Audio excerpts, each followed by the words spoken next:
Hello friends, welcome back to my YouTube channel. जहाँ पर मैं आज आप लोगों को मूड डिसऑर्डर के बारे में बताने वाली हूँ। काफ़ी लॉन्ग टाइम बाद मैं आज का वीडियो बना रही हूँ। तो मूड डिसऑर्डर जहाँ पे मतलब आप लोगों ने पढ़ा होगा इंडियन क्लासिफिकेशन। तो इंडियन क्लासिफिकेशन को हम लोगों ने 3 कैटेगरी में डिवाइड किया है, जिसमें है psychotic mental disorder, neurotic mental disorder and other special disorder.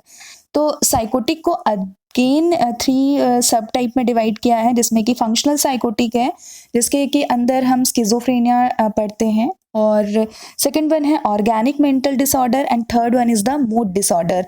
तो ऑर्गेनिक मेंटल डिसऑर्डर के अंदर हम डिमेंशिया एंड डिलीरियम की स्टडी करते हैं, लेकिन आज का जो हमारा टॉपिक है वो साइकोटिक मेंटल डिसऑर्डर के अंदर हम मूड डिसऑर्डर की बात करने वाले हैं।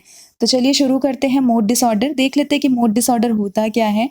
तो मूड डिसऑर्डर को मूड इफेक्टिव या bipolar disorder, affective disorder, unipolar, manic depressive साइकोसिस भी कहा जा सकता है। ये बहुत सारी चीज़ें मिलकर मतलब यहाँ पे क्या हो रहा है कि यहाँ पे आपका मूड इफेक्ट हो रहा है।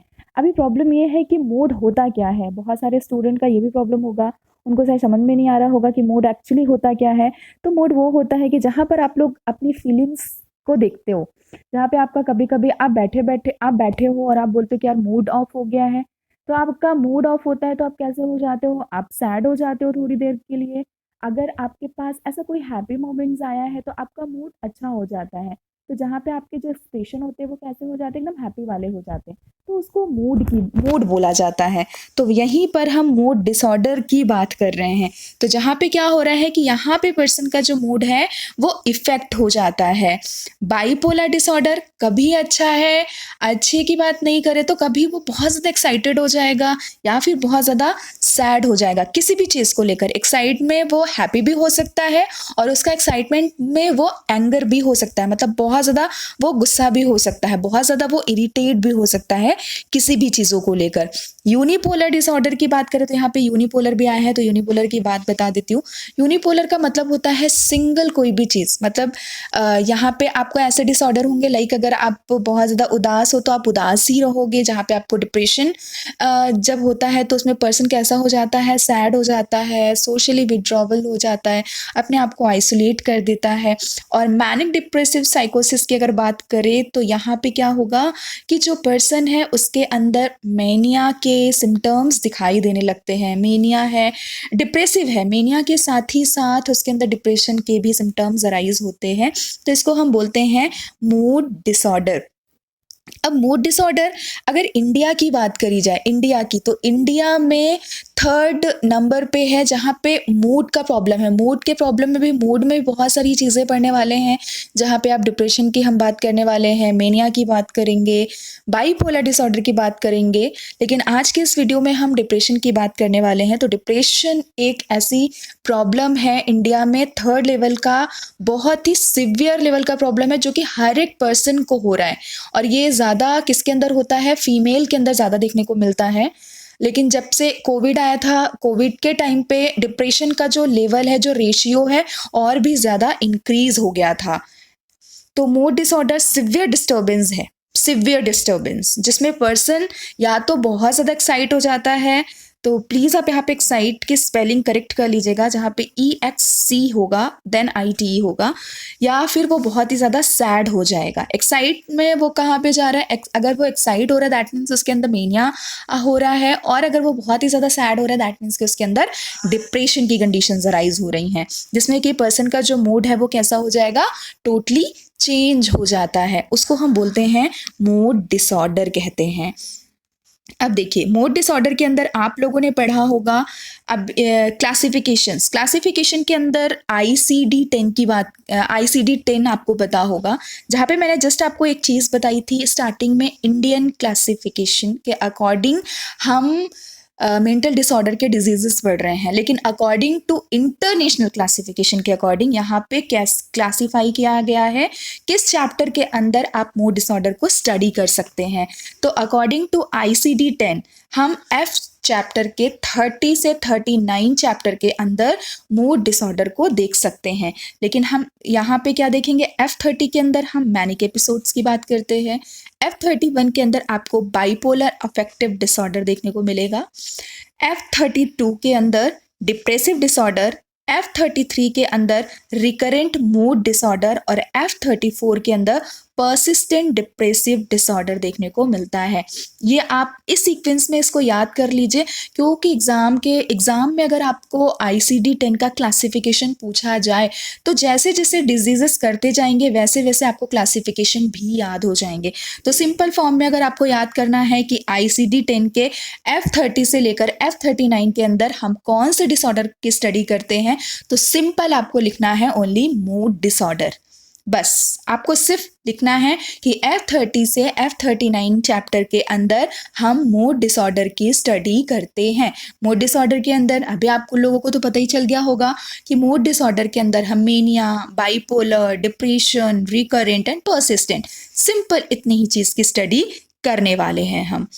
फिर क्या है आपके आगे देखिए, अब क्योंकि मैंने पहले ही बोला है कि इस चैप्टर के अंदर हम किसकी बात करेंगे, डिप्रेशन की बात करने वाले हैं, सिर्फ डिप्रेशन की बात करेंगे। आगे के और वीडियोस के अंदर हम मेनिया देखेंगे कि मेनिया क्या होता है, लेकिन आज के इस वीडियो में हम डिप्रेशन पढ़ने वाले हैं। तो डिप्रेशन क्या है? Depression is a one type of mood disorder, जैसे कि अभी पढ़ा हम लोगों ने क्लासिफिकेशन के ICD-10 के अकॉर्डिंग, जहाँ पे भी आप लोगों ने देखा कि क्या है ICD-10 के अकॉर्डिंग F चैप्टर के अंदर, कौन से F चैप्टर के अंदर, F32 के अंदर डिप्रेसिव डिसऑर्डर पढ़ रहे हैं। तो F32 के अंदर हम क्या पढ़ रहे हैं, डिप्रेशन पढ़ रहे हैं, जिसमें कि डिप्रेशन किसका टाइप है, डिप्रेशन मूड डिसऑर्डर का टाइप है according to the Indian classification. तो अभी इसका इंट्रोडक्शन देखिए कि डिप्रेशन जो वर्ड है वो आया कहाँ से है। तो डिप्रेशन वर्ड जो ओरिजिन हुआ है या डिराइव्ड हुआ है, लैटिन वर्ड से डिराइव्ड हुआ है, जिसका लैटिन वर्ड के डेप्रीमियर वर्ड से डिराइव्ड हुआ है। डेप्रीमियर का मतलब होता है प्रेशर डाउन। प्रेशर डाउन का मतलब क्या होता है कि सपोज आप जनरल सी आप किसी कॉम्पिटिटिव एग्जाम की तैयारी कर रहे हैं या सिंपल आप अपने एग्जाम की प्रिपरेशन कर रहे हैं, तो उसका क्या होता है, आपके ऊपर बहुत ज़्यादा प्रेशर होता है, फैमिली वालों का बहुत ज़्यादा प्रेशर है कि अच्छे मार्क्स लेकर आना है, अच्छे मार्क्स लेकर आना है। तो क्या है, आपके ऊपर उनका प्रेशर है और उस प्रेशर की वजह से, या वो उतना ज़्यादा प्रेशर है जिसकी वजह से आप अपना अच्छा परफॉर्मेंस नहीं दे पा रहे हो, जिसकी वजह से क्या होगा, कहीं ना कहीं आपको डिप्रेशन कॉज होने लग जाता है। तो ये है डिप्रेशन का इंट्रोडक्शन। डिप्रेशन वर्ड कहाँ से डिराइव्ड हुआ है, लैटिन वर्ड से डिराइव्ड हुआ है।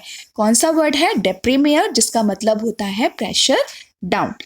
ये था इंट्रोडक्शन। डेफिनेशन की बात कर लेते हैं। तो डेफिनेशन में क्या है, डिप्रेशन कैसा है, डिप्रेशन एक मूड डिसऑर्डर है जिसमें व्यक्ति कैसा होगा, एकदम उसके अंदर पर्सिस्टेंट कैसा होगा, सैडनेस बनी रहेगी। पर्सिस्टेंट का मतलब लिखा हुआ है कि लगातार उसके अंदर सैडनेस, लॉस ऑफ इंटरेस्ट की फीलिंग रहती है, जिसको कि हम क्या बोल सकते हैं, मेजर डिप्रेसिव या फिर क्लिनिकल डिप्रेशन भी कह सकते हैं। आप डिप्रेशन को मेजर डिप्रेसिव डिसऑर्डर या फिर क्लिनिकल डिसऑर्डर भी कह सकते हो। अगर एग्जाम में, वैसे तो डिप्रेशन ही आएगा, लेकिन अगर एग्जाम में MDDT भी आए तो आप कंफ्यूज नहीं होना, जहाँ पे मेजर डिप्रेशन डिसऑर्डर की बात हो रही है या क्लिनिकल डिप्रेशन आ जाए तो भी कंफ्यूज नहीं होना है, वहां पे भी डिप्रेशन की ही बात चल रही है। तो डिप्रेशन की डेफिनेशन क्या है, डिप्रेशन एक मूड डिसऑर्डर का प्रकार है या टाइप है जिसमें व्यक्ति के अंदर कंटिन्यूअस या पर्सिस्टेंट सैडनेस बनी रहती है। उसकी वजह से पर्सन कैसा होता है कि अपना लॉस ऑफ इंटरेस्ट की फीलिंग, मतलब उसके अंदर फीलिंग ही नहीं रहती है, किसी भी काम को करने का उसके अंदर इंटरेस्ट नहीं आता, वो लोगों से अलग हो जाता है। लोगों की बात छोड़ो तो वो अपनी फैमिली मेम्बर से भी अलग होने लगता है, वो आइसोलेट कर लेगा खुद को, डार्क में रहना पसंद करेगा, इस तरह की फीलिंग्स उसके अंदर आने लगती है। ऐसे मूड में उसके स्विंग्स आने रहते हैं, जिसको हम बोलते हैं मेजर डिप्रेसिव डिसऑर्डर या फिर हम उसको क्लिनिकल डिसऑर्डर भी कह सकते हैं। अब इंसिडेंस की बात करें तो इंसिडेंस में मैंने आप लोगों को पहले भी बोला था कि इसका जो रेशियो है इंडिया में, अगर इसका रेशियो देखा जाए तो बहुत ही ज़्यादा है। जो भी डिसऑर्डर्स हैं, सारे डिसऑर्डर्स के अंदर जो डिप्रेशन है वो 3rd हाईएस्ट लेवल का डिसऑर्डर होता है, जहाँ पे लोग बहुत ज़्यादा डिप्रेशन से सफ़र कर रहे होते हैं। वहीं पे इंसिडेंस की बात करी जाए तो ये 2:1 का रेशियो होता है। 2:1 के रेशियो की बात करें तो मतलब 2 अगर विमेंस के अंदर होगा तो 1 मेन के अंदर भी ये देखने को मिलता है। यहाँ पे लिखा हुआ है at the age of 40 to 50 years में। तो मतलब ये क्या एज में क्या है, यहाँ पर जनरली जो फीमेल्स होती हैं उनके अंदर इस ईयर के अंदर मेनोपॉज देखने को मिलता है, तो जिसमें उनके अंदर बॉडी के अंदर बहुत ज़्यादा हार्मोनल चेंजेस आते हैं, जिसकी वजह से भी क्या होता है कि उनके अंदर डिप्रेशन देखने को मिल जाता है। तो ये है इंसिडेंस की बात के बाद क्लासिफिकेशन ऑफ डिप्रेशन की बात करते हैं अकॉर्डिंग टू ICD-10। अभी हम लोगों ने क्या पढ़ा, मूड डिसऑर्डर F चैप्टर के F30 से लेकर F39 के अंदर आ रहा है। आप लोगों ने क्या देखा कि डिप्रेशन किसके अंदर था, F32 के अंदर था। F32 के अंदर हम लोगों ने क्या पढ़ा, तो क्या पढ़ देखिए F30 से 39 के अंदर हम लोगों ने मूड डिसऑर्डर के क्लासिफिकेशन किए हैं। लेकिन अगर आप वापस से ऊपर जाके देखिएगा PDF में, तो उसमें लिखा हुआ है F32 चैप्टर के अंदर हम डिप्रेशन की बात कर रहे हैं। तो F32 में डिप्रेसिव एपिसोड्स आएंगे। F32.0 के अंदर हम माइल्ड डिप्रेशन के एपिसोड्स देखते हैं। F32.1 के अंदर हम मॉडरेट डिप्रेसिव डिसऑर्डर बढ़ेंगे। F32.2 के अंदर सिवियर डिप्रेसिव डिसऑर्डर एपिसोड्स पढ़ेंगे, लेकिन उसके अंदर पेशेंट के जो साइकोटिक सिम्टम्स हैं वो नहीं आएंगे। लेकिन F32.3 के अंदर सिवियर डिप्रेसिव एपिसोड्स हैं विथ साइकोटिक सिम्टम्स के साथ आने वाले हैं। F32.8 एंड F32.9 अदर है या अनस्पेसिफाइड्स होते हैं। तो ये क्या है, ये क्लासिफिकेशन है किसका, डिप्रेशन का, according to ICD-10 in the chapter of F32। हम इन चैप्टर F32 के अंदर हम डिप्रेशन डिसऑर्डर या डिप्रेसिव डिसऑर्डर के डिजीजेस पढ़ रहे होते हैं।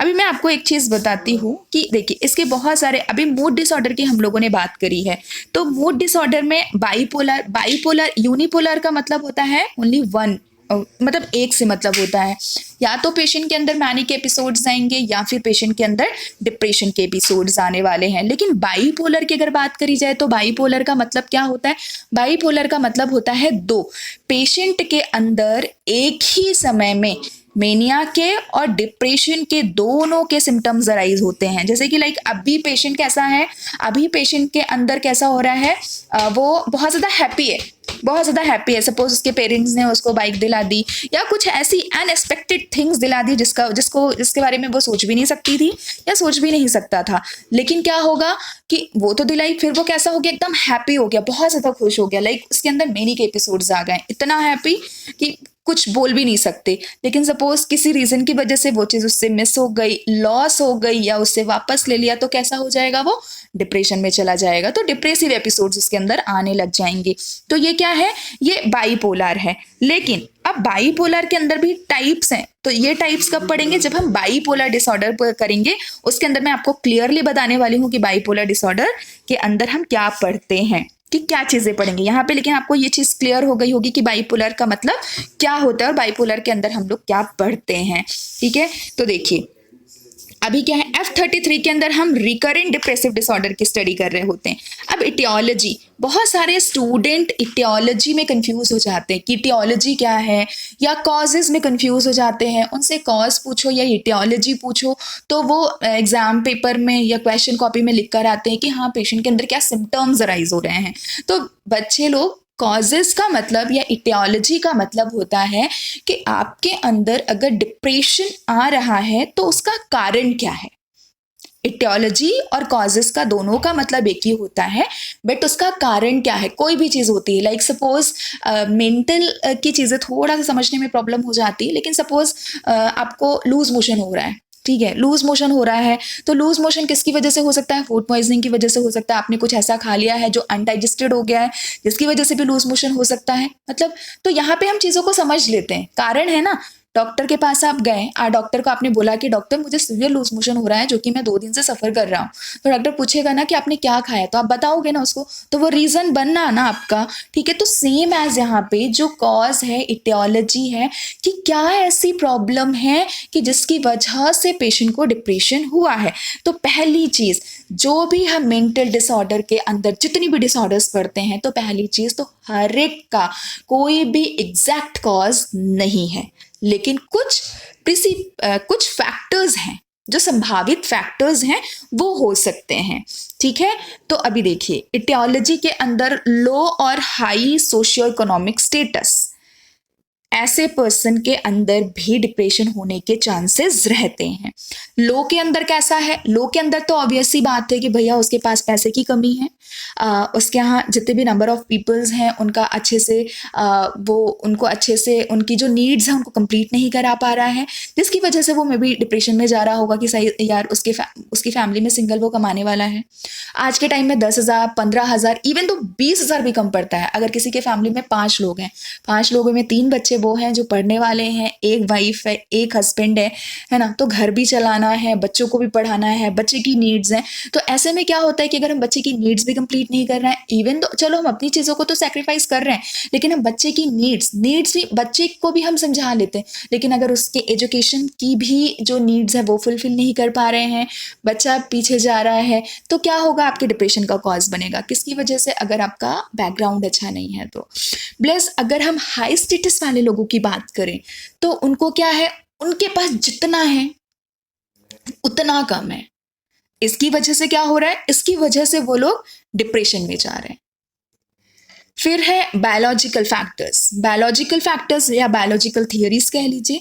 तो बायोलॉजिकल थियरीज के अंदर क्या होता है कि यहाँ पे जो न्यूरोकेमिकल चेंजेस हैं, न्यूरोकेमिकल चेंजेस के अंदर जैसे कि बहुत सारे न्यूरोट्रांसमीटर्स होते हैं, तो उसके अंदर सेरोटोनिन, नॉरएपिनेफ्रिन, डोपामिन का जो लेवल है वो डिक्रीज हो जाएगा।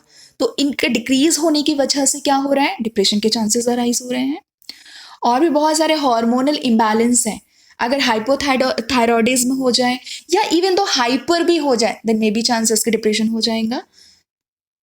लर्न थ्योरी लाइक आप फेलियर हो रहे हो, फेलियर इन द सेंस कि आप किसी काम को बार बार कर रहे हो लेकिन आप उसमें सक्सेस नहीं मिल रही है आपको, देन मे बी चांसेस आपको डिप्रेशन होने के चांसेस हैं। कॉग्निटिव थेरेपी, कॉग्निटिव के अंदर क्या हो रहा है कि यहाँ पे पेशेंट को हेल्पलेसनेस फील हो रही है। हेल्पलेसनेस का मतलब क्या है कि हेल्पलेसनेस लाइक कि आप किसी से हेल्प ले रहे हो, आप किसी के पास गए, उसने आपको मना कर दिया, आपने दोबारा कोशिश की, आपने 3 बार कोशिश की, लेकिन बार बार उसने आपको क्या किया, उसने आपको मना कर दिया। तो इसकी वजह से क्या हो जाएगा, इसकी वजह से आपके अंदर हेल्पलेसनेस फील होने लग जाएगी। हेल्पलेसनेस का मतलब कि आप मतलब अपने आप को एकदम से बेबस फील करने लगोगे, क्या मेरे लिए कोई भी खड़ा नहीं है, या मैं किसी से हेल्प मांगू तो क्या वो मेरी हेल्प नहीं कर सकता है, ऐसा क्यों है। ठीक है, तो आपके अंदर ऐसी चीजें अराइज होने लगेगी। हेल्पलेसनेस, आपको हेल्प नहीं मिली जिससे आपने उम्मीद की थी, तो क्या हो जाओगे आप होपलेसनेस हो जाएंगे। जो पर्सन है उसके अंदर की जो आशाएं थी वो खत्म होने लगेंगी। फिर वर्डलेसनेस का मतलब क्या हो रहा है कि पेशेंट के अंदर अपने आप में फेलियर वो फील करने लगेगा। अपने आप में फेलियर कैसे फील करने लगेगा कि मतलब वो एकदम से बेबस हो जाएगा कि यार ऐसा क्या था कि उसने लोगों से हेल्प मांगी और लोग उसकी हेल्प के लिए खड़े नहीं हुए, तो जिसकी वजह से उसके अंदर क्या आई, निराशा आई कि मुझे जिसके ऊपर ट्रस्ट था या मुझे जिसके ऊपर भरोसा था, मैं उससे एक भरोसे को लेकर मैं उससे हेल्प मांगने गया, लेकिन उसने मेरी हेल्प करने के लिए मना कर दिया। तो ऐसी क्या कमी थी मेरे अंदर कि उसने मेरी हेल्प नहीं करी। तो ये सारे जो रीज़न है, ये सारे कॉज जो हैं वो डिप्रेशन के कॉज हैं।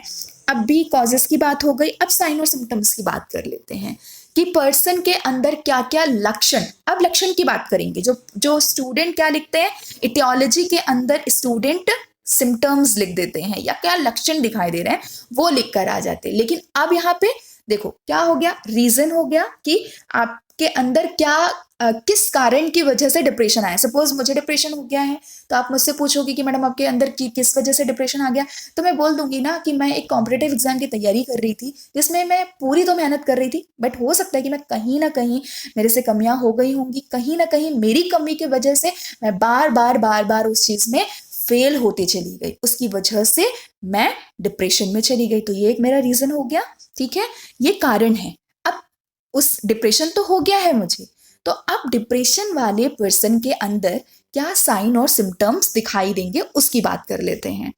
तो सबसे पहला क्या होगा, लॉस ऑफ इमोशंस होगा। लॉस ऑफ इमोशन का मतलब क्या है, अब पर्सन के अंदर, क्यों, क्योंकि वो होपलेसनेस भी हो चुका है, वर्थलेसनेस हो चुका है, सब कुछ खत्म हो गया, सोशली विड्रॉवल भी हो चुका है, तो क्या होगा, पर्सन के अंदर इमोशन की कमी हो जाएगी, ऐसा होगा, ठीक है। अभी तो ये तो मेजर है। देखो आप लोगों को साइन और सिम्टम्स भी याद करने की जरूरत नहीं है, पढ़ने को पढ़ना जरूर है, लेकिन अगर सपोज एग्जाम में बैठे हो और आपको एग्जाम में याद नहीं आ रहा है ना, तो एक बार अगर आपने डेफिनेशन बहुत अच्छे से कर ली है, डेफिनेशन आपने कर ली, आपने टियोलॉजी बहुत अच्छे से पढ़ ली, देन 110% गारंटी है कि आप साइन और सिम्टम्स तो लिख लोगे, लेकिन पढ़ लेना, ठीक है। अगर याद नहीं आता तो मैं बता रही हूँ कि अगर आपने डेफिनेशन बहुत अच्छे से पढ़ी है और आपको चीजें याद नहीं आ रही हैं, तो भी आप साइन और सिम्टम्स लिख सकते हैं। क्योंकि देखिए यहाँ पे सेकंड पॉइंट क्या आया है, सैडनेस है। आपने क्या पढ़ा, डिप्रेशन क्या है, मेजर सैडनेस है ना। डिप्रेशन में क्या होता है, पेशेंट सैड हो रहा है ना, उदास हो जाता है ना, तो यही तो सिम्टम्स हैं पेशेंट के अंदर। अब सैड है पर्सन, लाइक आप रात में सो रहे हो, ठीक है, आपको टेंशन आया, आपको एंजाइटी आई, जिसकी वजह से क्या हो गई, आपकी नींद डिस्टर्ब हो गई, ठीक है। आप एग्जाम, आप सोच रहे हो बार बार, किसी भी चीज को सोच रहे हो यार कि क्या होगा, लोग मेरे बारे में क्या सोच रहे होंगे, कैसा सोच रहे होंगे, कि ये बार बार बार बार बार बार एग्जाम में फेल हो रहा है करके, उसकी वजह से क्या होगा, आपको इंसोम्निया होने लगेगा। इंसोम्निया का मतलब क्या है, जिसमें कि आपकी जो स्लीप है वो डिस्टर्ब हो जाएगी, जिसमें कि आप अच्छी तरह से नींद नहीं ले पाओगे, ठीक है। वर्डलेसनेस, वर्डलेसनेस का मतलब क्या है, या अपने आप में फेलियर फील करने लगता है, हेल्पलेसनेस हो जाएगा, होपलेसनेस हो जाएगा, इसमें गिल्ट भी आने लगता है पेशेंट के अंदर, कि एंगर भी आएगा, बहुत ज़्यादा गुस्सा भी आएगा अंदर ही अंदर, अपने आप को वो थका महसूस करेगा। साइकोमोटर रिटार्डेशन भी पेशेंट के अंदर अराइज होते हैं। साइकोमोटर रिटार्डेशन का मतलब क्या है, साइकोमोटर रिटार्डेशन का मतलब क्या है कि यहाँ पे जो उसकी फिजिकल एक्टिविटीज़ हैं वो भी कैसा होगा, वो कम कर देगा। मतलब अगर वो एक ही जगह पे बैठा है तो बहुत देर तक एक ही जगह पे बैठा रहेगा, ऐसी चीज़ें वहाँ पे अराइज होने लग जाएंगी। सुसाइडल टेंडेंसी भी आने लगेगी, वो अपने आप में सोचने लगेगा आत्महत्या करने की, आत्महत्या करने का कोशिश करने लगेगा। पॉवर्टी ऑफ आइडियाज, अब क्यों, क्योंकि वो सोशली विड्रॉवल हो रहा है, अपने आप को दूसरों से अलग कर रहा है, तो क्या करेगा, वो लोगों से बात करना कम कर देगा, उसके अंदर थिंकिंग, लॉस ऑफ थिंकिंग होने लगेगी, ये सारी चीजें आएंगी, इरेटेबिलिटी हो जाएगी उसके अंदर, स्पॉन्टेनियस वो क्राइम करना शुरू करेगा। आप उसके सामने बात कर रहे हो या वो बैठा है कुछ सोच रहा है और वो सडन रोने लगेगा, ऐसे भी सिम्टम्स अराइज होंगे। लैक ऑफ आईपीआर, आईपीआर का मतलब क्या होता है, इंटरपर्सनल रिलेशनशिप हो रहा है, तो वो अपने फैमिली मेंबर्स के साथ भी आईपीआर मेंटेन नहीं कर पाएगा। एनोरेक्सिया भी हो रहा है, ठीक है। एनोरेक्सिया मतलब कि क्या हो रहा है, एनोरेक्सिया में क्या हो रहा है, वो खाना नहीं खाएगा, एनोरेक्सिया नर्वोसा आप लोगों ने पढ़ा होगा, है ना। तो एनोरेक्सिया यहाँ पे क्या हो रहा है, लॉस ऑफ एपेटाइट हो रहा है। लॉस ऑफ एपेटाइट होगा तो ऑब्वियस सी बात है कि आप यहाँ पे देख रहे होगे कि पेशेंट कैसा फील करेगा, फटीग फील करेगा, मतलब कि अपने आप में थका फील करने लगेगा। अब क्योंकि हम लोगों ने क्या देखा, होपलेसनेस हो रहा है, हेल्पलेसनेस, ये सब कॉग्निटिव थ्योरीज के अंदर देखा, तो यहाँ पे क्या हो रहा है, लॉस ऑफ थिंकिंग हो रही है ना। वो थिंकिंग क्या करेगा, थिंकिंग मतलब उसकी थिंकिंग जो एबिलिटीज हैं वो क्या हो जाएगी, कम हो जाएगी। तो ये सारी जो चीजें हैं वो कैसा होगा, ये सब कुछ पर्सन के अंदर दिखने लगेगा, ये सिम्टम्स हैं, ठीक है। ये सारे सिम्टम्स है। एक सिम्टम्स और भी है पेशेंट के अंदर, ओमेगा साइन दिखने लगता है पेशेंट के अंदर। ओमेगा साइन का मतलब कि जब उसका जो हेड होता है, फोर हेड के ऊपर, फोर हेड के ऊपर जो पेशेंट है, फोर हेड के ऊपर पेशेंट के यहाँ पर ओमेगा साइन दिखने लग जाता है। ओमेगा साइन का मतलब क्या है, ये ऐसा मतलब इस प्रकार का एक ओमेगा साइन यहाँ पे ऐसा फोर हेड पे पेशेंट के ऊपर एक ऐसा ओमेगा साइन दिखने लग जाता है, ठीक है, तो आप ओमेगा साइन भी पेशेंट के अंदर देखने को मिलेगा। फोरहेड के अंदर, कौन से वाले पेशेंट के अंदर? डिप्रेशन वाले पेशेंट के अंदर आपको ओमेगा साइन देखने को मिलता है। अब क्योंकि डिप्रेशन की बात कर रहे हैं तो मैं आपको दो टर्म हैं जो डिप्रेशन के वो क्लियर कर देती हूँ कि डिप्रेशन क्या है। देखिए, डिप्रेशन के अंदर एक वर्ड है डिस्थीमिया। डिस्थीमिया क्या है? डिस्थीमिया के अंदर पेशेंट को, जैसे कि हम लोगों ने क्या पढ़ा, क्लासिफिकेशंस पढ़े थे, आपको याद होगा, मैं वहां पे बताना भूल गई थी आपको। ठीक है, देखिए यहाँ पे माइल्ड डिप्रेशन पढ़ रहे हैं, माइल्ड डिप्रेशन एपिसोड्स पढ़ रहे हैं। ठीक है, उसके अंदर पेशेंट के अंदर क्या देखने को मिलता है? वो माइल्ड जो डिप्रेशन है, मतलब किसी भी पर्सन के ऊपर माइल्ड डिप्रेशन, अगर वो क्या हो रहा है कि किसी भी कंडीशन की वजह से, डिप्रेशन क्या है, ऐसा तो नहीं है ना कि एकदम ऑनसेट है, ऐसा तो नहीं है ना कि वो तुरंत कल तक मैं सही थी और आज मेरे को डिप्रेशन हो गया, ऐसा तो नहीं होगा। डिप्रेशन आपके अंदर धीरे धीरे धीरे धीरे कॉज हो रहा है, तभी तो वो कैसा बन रहा है, तभी तो वो सिवियर फॉर्म में भी जा रहा है ना।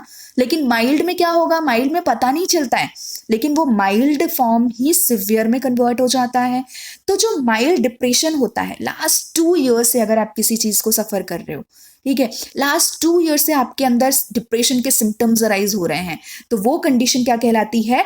डिस्थीमिया कहलाती है। क्या कहलाती है? डिस्थीमिया कहलाती है। लास्ट 2 ईयर से अगर आपके अंदर माइल्ड डिप्रेशन की कंडीशन देखने को मिल रही है तो एक ऐसी कंडीशन जो कि डिस्थीमिया कहलाती है। ठीक है, कुछ चीजें आप नोट भी कर लिया कीजिए। सेकंड क्या है इसी के अंदर है? साइक्लोथीमिया। साइक्लोथीमिया क्या है? अब देखिए, डिस्थीमिया के अंदर क्या सुनने को मिल रहा है? डिस्थीमिया वो माइल्ड डिप्रेशन का फॉर्म है जहां पे पर्सन के अंदर मतलब कि लास्ट 2 ईयर्स से डिप्रेशन के सिम्टम्स धीरे धीरे धीरे धीरे आ रहे हैं, आ रहे हैं, जा रहे हैं, आ रहे हैं, जा रहे हैं, तो वो कंडीशन कौन सी कहलाएगी? डिस्थीमिया कहलाएगी। साइक्लोथीमिया के अंदर क्या हो रहा है? साइक्लोथीमिया के अंदर पेशेंट के पास माइल्ड डिप्रेशन भी है और माइल्ड डिप्रेशन के साथ ही साथ पेशेंट के पास माइल्ड मेनिया की भी कंडीशन है, एक ऐसी कंडीशन जिसको कि हम साइक्लोथीमिया कहते हैं। समझ में आया?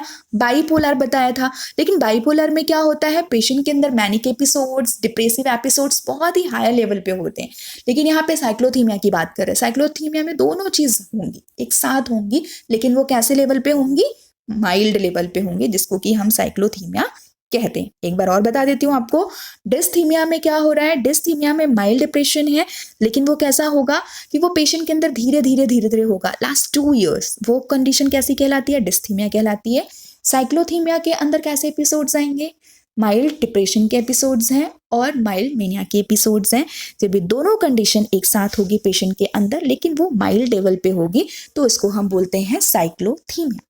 ठीक है, आई थिंक आप लोगों को ये दोनों चीज क्लियर हो गई होगी।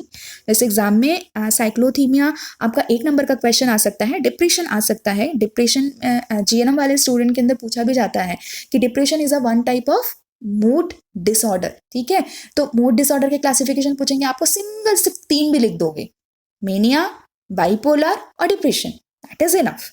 ठीक है, तो आपको ये सारी चीजें याद रखना है। यहाँ पे मैंने डिक्रीज लिबिडो नहीं बताया।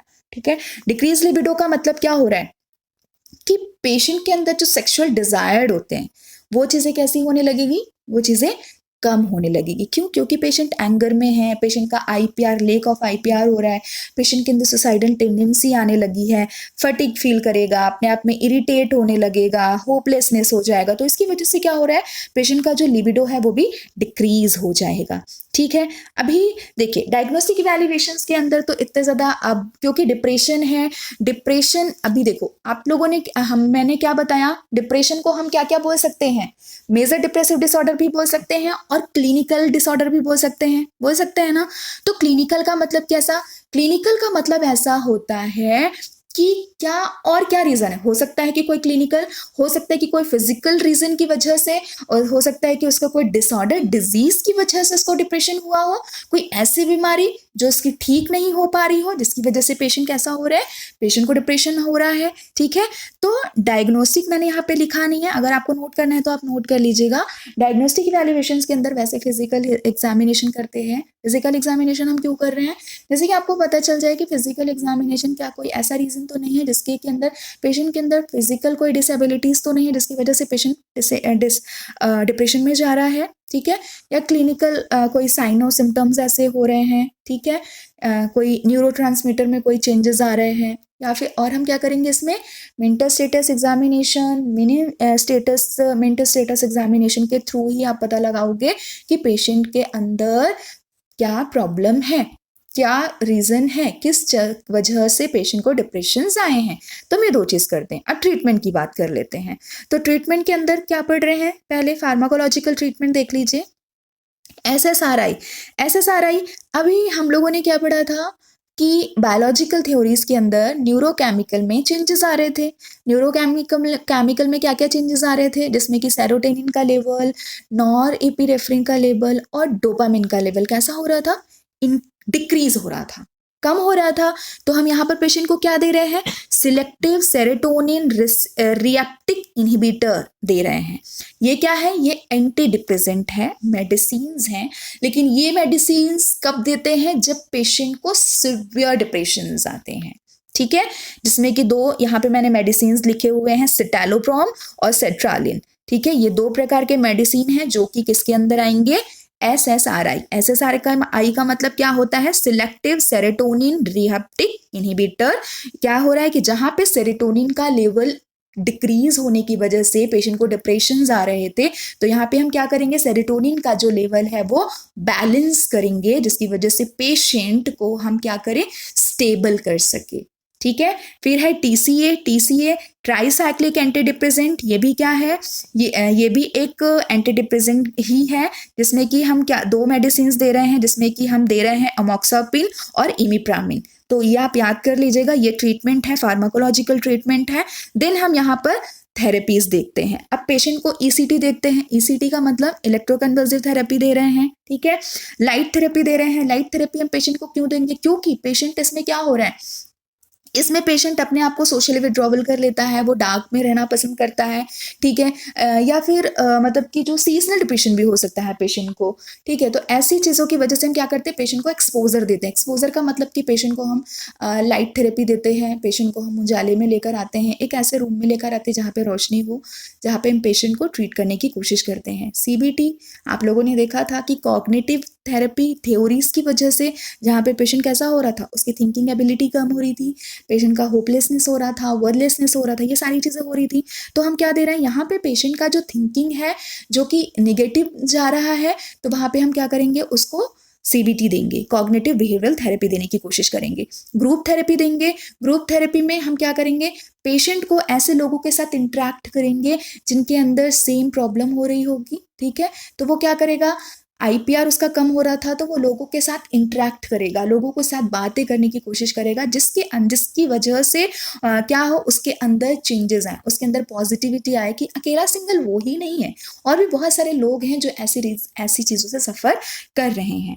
फैमिली थेरेपीज देंगे, जहाँ की फैमिली थेरेपी से वो सोशली विड्रॉवल कर रहा था। सोशली विड्रॉवल मतलब कि इवन दो अपनी वो फैमिली के साथ इंटरेक्ट नहीं कर पा रहा था, तो आईपीआर मेंटेन कराने की कोशिश करेंगे यहाँ पर, और बिहेवियरल थेरेपीज देंगे जहाँ पे पेशेंट के बिहेवियर में चेंजेस आ रहे थे, तो हम बिहेवियरल थेरेपी के दो पेशेंट के बिहेवियर में भी पॉजिटिव चेंजेस लाने की कोशिश करेंगे।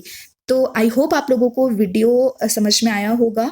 अगर कोई भी डाउट है तो प्लीज़ आप कमेंट बॉक्स में कमेंट करके पूछ सकते हैं मुझसे। तो thank you and bye bye.